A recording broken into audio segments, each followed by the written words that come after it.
Thermodynamics normally deals with the interaction of heat and work. So basically we are interested in heat into work and work into heat. Now to give the importance about the heat and work, first of all we should know the basic thing about the thermodynamics.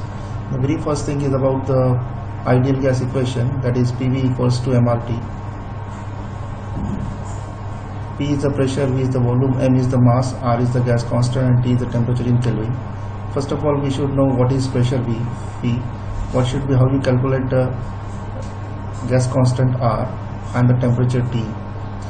Then secondly we have a first law of thermodynamics which is given by Q equals to delta U by W, and another equation in the form of heat rate is given by a Q dot plus M dot times H1 plus half V1 square plus GZ1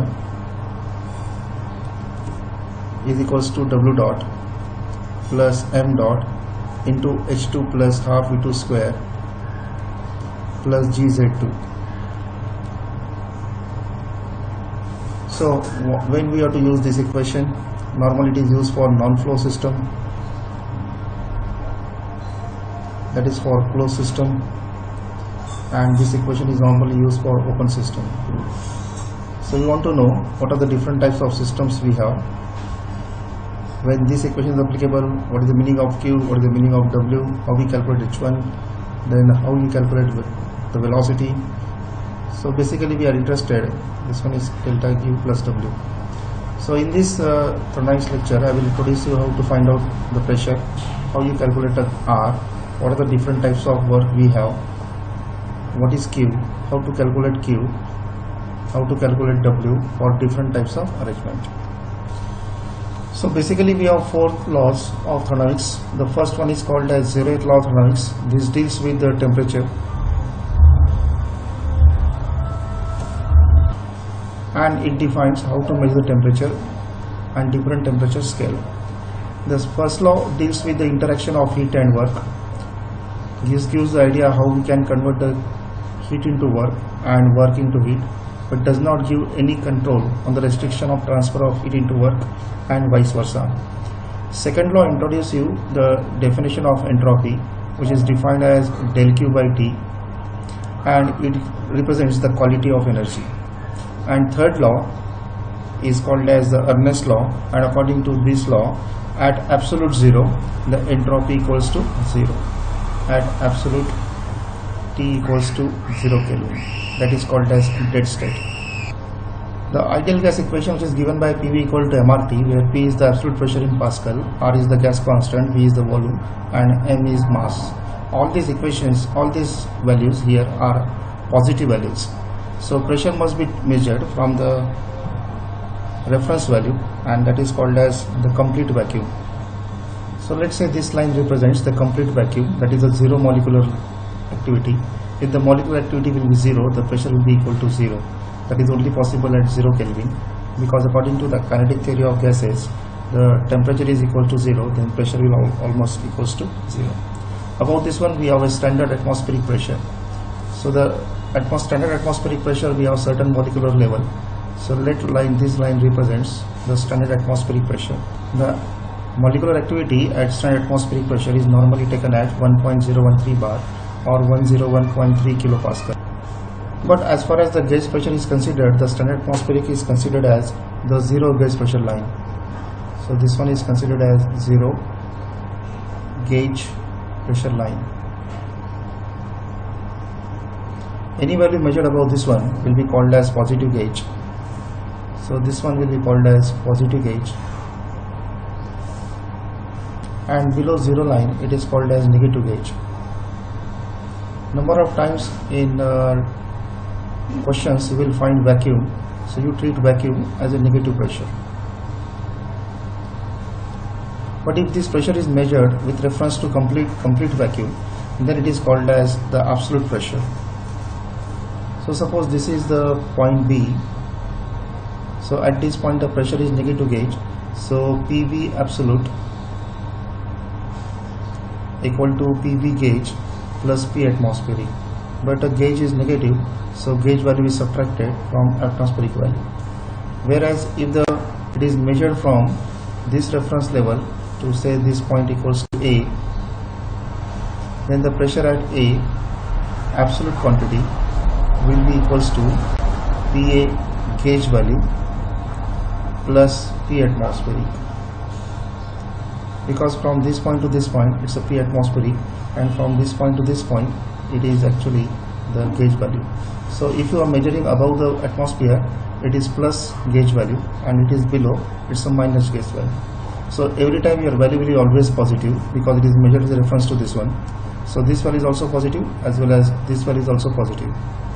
So here the first term is P is always positive and is always absolute pressure. Some conversion will be like this, that is 750 mm of 760 mm of Hg is also equals to 1.01325 bar, and this is same as equals to 10.32 meters of water. So you can convert any time the pressure given in column of water or pressure given in column of mercury to bar or pascal, and 1 bar is equals to 10 to the power 5 pascal. Normally we classify the pressure into three categories. First is called as thermodynamic pressure, and this thermodynamic pressure is given by PV equals to MRT. Remember, this can be used only if PV is equals to M into RT, and you have to use this only in the case of gases only. Suppose we have a closed vessel and we have a gas inside this one, so pressure is everywhere same, whether you measure the pressure at this point or you measure the pressure at this point or you measure the pressure at this point. That is, the pressure due to gas will not change to the height and is almost remain constant. It entirely depends upon the volume, mass, the temperature. If the mass is more, the pressure is more, or if the volume is more, the pressure will be less.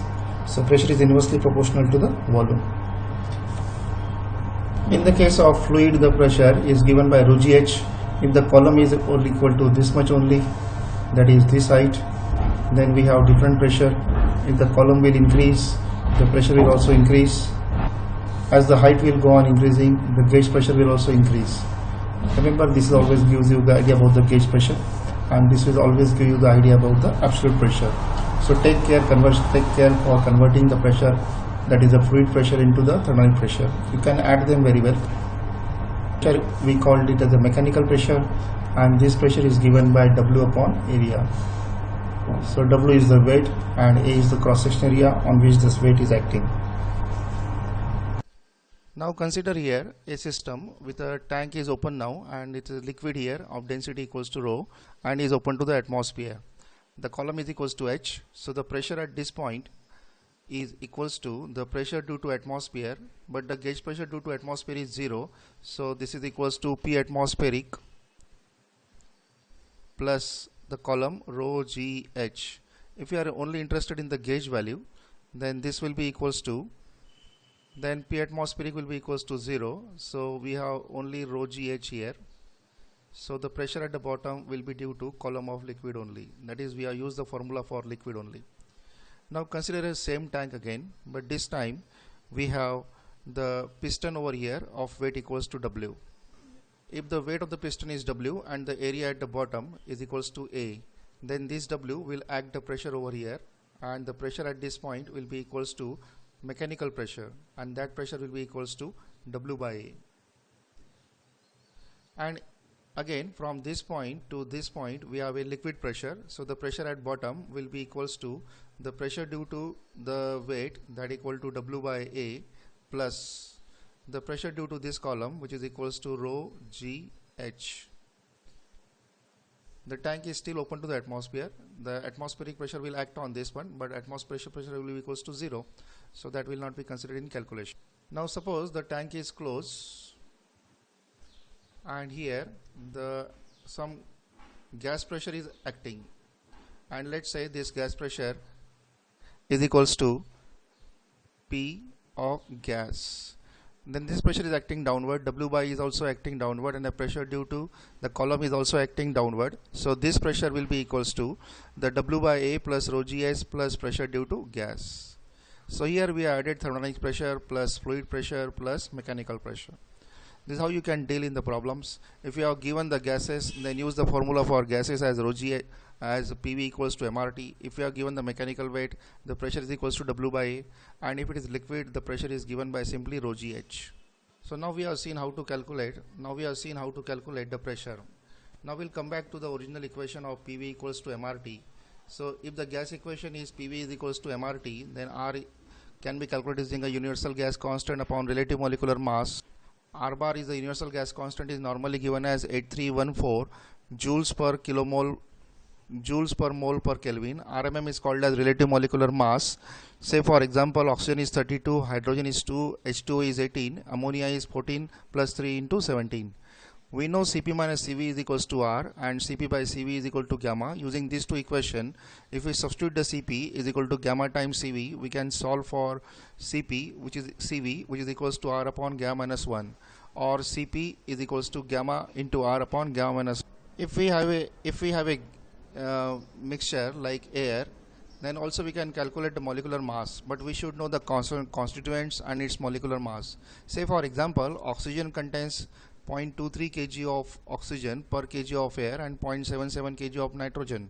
The molecular mass of nitrogen is 32 and molecular mass of oxygen is 32 and nitrogen is 28. So if we multiply by molecular mass with its percentage contribution, that will be come out to be 7.36, and 28 multiplied by 0.77 is 21.56. So molecular mass of air is 28.92. So if you know the combination, the composition and their percentage, we can find out the molecular mass of any gas. Normally the gases are classified as monoatomic gas, diatomic gas or polyatomic gas. In a monoatomic gas, helium or argon, and for this one gamma will be equals to 1.66. Diatomic gases are oxygen, nitrogen, for which gamma will be equals to 1.4, and for polyatomic gases gamma is equals to 1.66. Example of polyatomic gases is a mixture of the gases or the air plus products of combustion or the products of combustion itself. So for that case the gamma will be equals to 1.33. So the gamma for polytropic gas is gamma equals to 1.33. Now I will show you here how to calculate the Cp, Cv, R for different composition. Only thing that we should know that whether it's a monoatomic or it's a diatomic or it's a polyatomic, or we should know the relative molecular mass of each gases. So I make here one table with the first column equal to gas, then molecular mass, relative molecular mass, then I have got a gas constant which is equals to R bar. R bar is 8314 upon relative molecular mass, then gamma depending upon the monoatomic, diatomic or polyatomic. Then I have Cv here which is equals to R upon gamma minus 1, and then Cp is equals to gamma into Cv. Let's consider here for example the first gas is oxygen. So molecular mass of oxygen is 32. So if 8314 is divided by 32, what we get is 259.8. Gamma is a diatomic gas is oxygen, so that will be 1.4. If you substitute for R and gamma 1 minus gamma equal to 1.4, you can get this value equal to 649.53. Similarly, we can calculate Cp as a gamma times Cv, which is equals to 909.3. If we try for oxygen, the molecular mass of oxygen is 2, and therefore the gas constant will be 4157, and the gamma is again equals to 1.4 because of diatomic. Cv will be equals to 10392.5 joule per kg per Kelvin, and the Cp will be equals to gamma times of Cv 14549.3. If we consider nitrogen, the molecular mass of nitrogen is 28. So 8314 divided by 28 will be equals to 296.93. Gamma is still 1.4, and therefore this value will be equals to 742.32, and the value of Cv will be 1039. Likewise we can calculate for all gases. If we consider air, then we are just calculated for air The molecular mass is something around 28.92. So this answer is very close to the nitrogen. Then this value will come out to be, R will be come out to be 287 point something.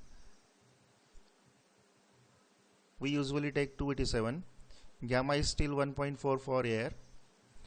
This value of CV will be equals to 718.7 and CP will be equals to 1006.19. The actual mass of the air is 28.96 if you consider the traces. So this answer will come very close to 287 and this will become approximately equals to 717 and this value will come at 105.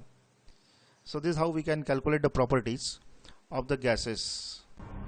Now we are familiar here. Now we are familiar with the ideal gas equation and how to calculate the pressure. Now next concept is to develop the concept of system, surrounding and boundary. What we are interested or what we want to investigate is called as system. Outside that one we draw a thin line, that one is called as boundary, and everything outside the boundary is called as the surrounding. So we can represent this using this figure. So what we want to investigate here is called as system, and this is separated by thin line which is called as the boundary or sometimes called as control volume, and outside this one we have the surrounding.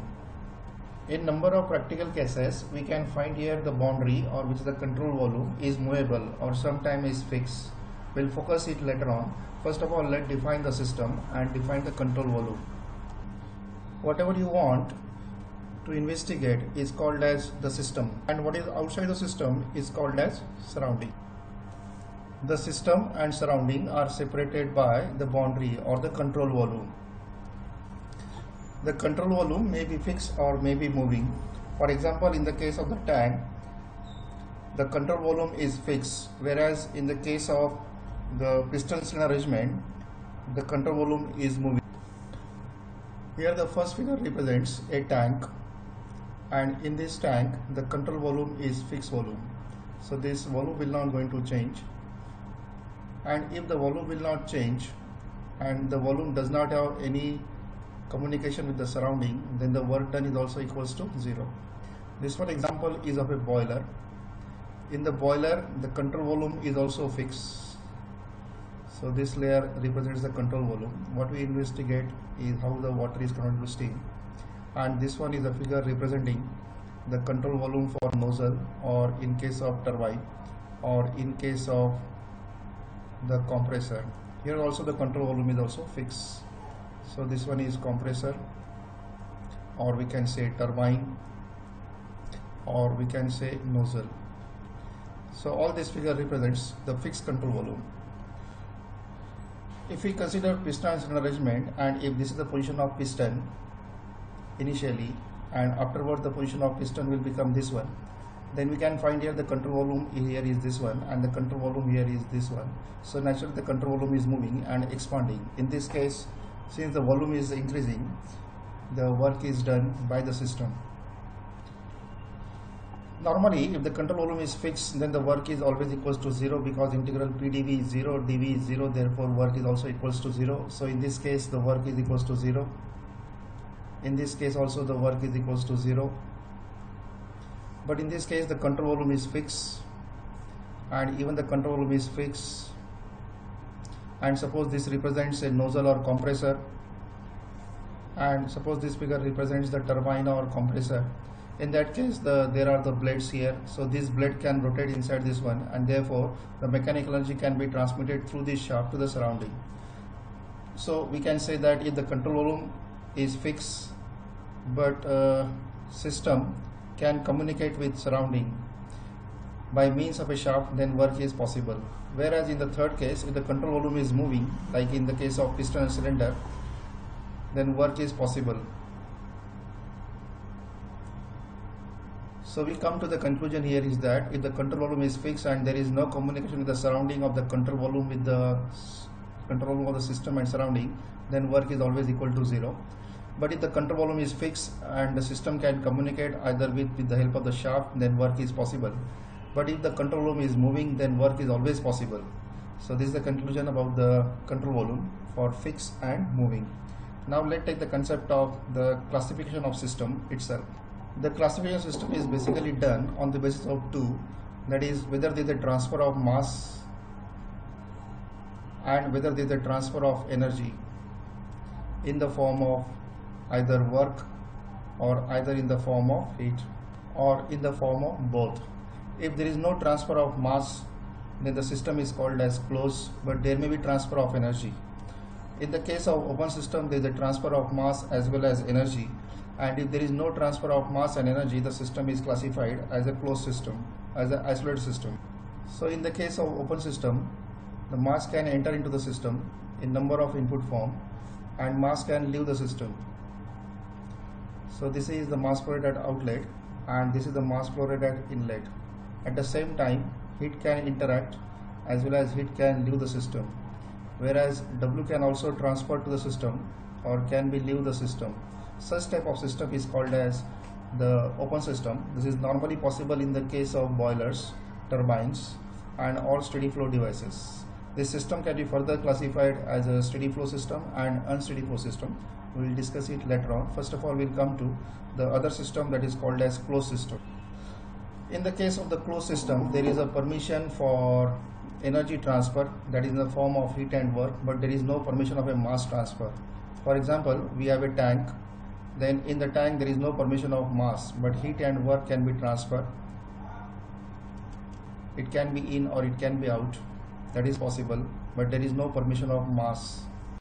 Even the piston and cylinder arrangement also come in the category of closed system. Even the piston and cylinder will also come in this category because there is no permission of a mass, but heat and work can transfer to the system. The third type of system is called as isolated system, and there is no permission of either mass or either energy in the form of heat and work. So this system does not communicate in either of the form, either with the help of mass or with the help of energy with the surrounding. Such system is called as isolated system. The open system is number of times called as flow system, and the closed system is called as non-flow system. So normally non-flow work will come in picture, and the open flow system will come in the picture. So open system is called as flow system and closed system is called as non-flow system. As seen from the open system, we can have number of mass at inlet, we have number of mass at outlet. So we can write here that summation of mass at inlet, this should be equals to I. Law of conservation of energy says, so the law of conservation of energy says that sum of mass at inlet equals to sum of mass at outlet plus rate of change of mass of system. If the mass of system does changes with respect to time, then open system is called as unsteady state system. And if the mass of system does not change with respect to time, that is this derivative is equal to 0, then that system is called as the steady flow system. So the open system is classified as a steady flow system in which the mass of system, that is dm by dt, will be equals to 0, and in the case of unsteady system, the dm by dt is not equal to 0. If it is not equal to 0, then it can be either less than 0 or can be greater than 0. The example of steady flow system is all the components of Rankine cycle, that is a boiler, turbine, then condenser, then pump, all the components of Breton cycle, that is the compressor, combustion chamber, turbine, condenser. And the unsteady flow system, basically we have dm by dt is not equal to 0, so there are two chances. One chance is that the dm by dt will be 0, less than 0, that is the mass of system continuously decreasing. So this type of system is possible if we have a flask. So if we have a flask here and if the gases are allowed to escape, in that case the mass of system will continuously decreasing. This type of system is called as discharging system. Basically it's a subtype of open system and is unsteady. This type of flow is called as discharging, and if the flow will come inside, then the dm by dt will be greater than 0. So if dm by dt is greater than 0, in that case it will be called as, if the mass will be inside coming in the cylinder or in a tank and there is no outlet entry, In that case, this is called as charging of a cylinder. So basically we have three types of system. One is called as open system, one is called as closed system, and one is called as isolated. Classification is based on mass transfer and energy transfer. If there is a transfer of both mass and energy, it is called as open system. If there is a neither transfer of mass and energy, it is called as isolated system.